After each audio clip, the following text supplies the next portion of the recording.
suite, la direction donc de Bouna, où nous attend notre correspondant permanent, Ouattara Alassane. Il est très bien installé. Ouattara Alassane, salam alaikum, bienvenue.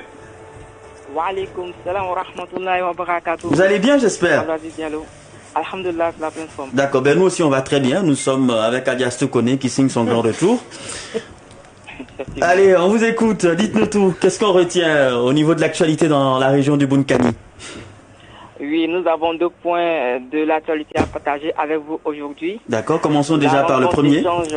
Oui, le premier point, c'est la rencontre d'échange de l'agence emploi jeune pour le lancement officiel des missions de sensibilisation. Et dans le cadre du suivi des activités de la composante insertion professionnelle et emploi des jeunes du programme de lutte contre la fragilité dans les zones frontalières du Nord, une rencontre d'échange s'est tenue avec les équipes du projet. L'une des recommandations majeures issues de cette séance de travail est l'organisation de missions de sensibilisation et de communication auprès des bénéficiaires. Une rencontre d'échange de l'agence emploi jeune s'est tenue donc le jeudi dernier à la préfecture de Bouna afin de lancer officiellement ces missions de sensibilisation. Et l'objectif principal de cette sensibilisation est d'apprécier le niveau d'exécution des dispositifs d'insertion et de sensibiliser la population sur les enjeux du programme de lutte contre la fragilité dans les zones frontalières du Nord. D'accord. Et le deuxième point, c'est l'inauguration de la caserne de gendarmerie.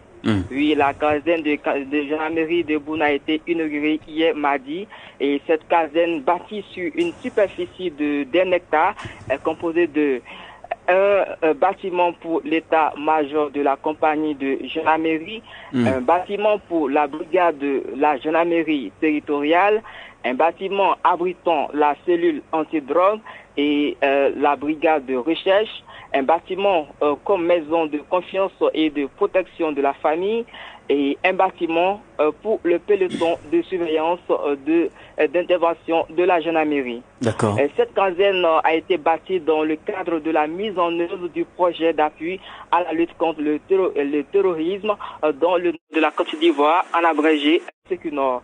Ce projet est financé par l'Union européenne à travers l'association Cogenta. L'ambassadrice de l'Union européenne, Francesca Di Moro, a procédé à la remise des clés de la nouvelle caserne de gendarmerie au commandant supérieur de la gendarmerie nationale, général Alexandre Apalo Touré.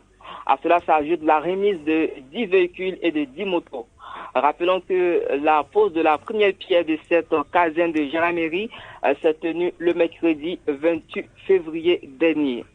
Voilà les points qui ont marqué l'actualité cette semaine à Bouna. Ouattara Alassane, le correspondant de Al Bayan du côté de la région du Bunkani. Merci beaucoup d'avoir été en direct avec nous ce matin.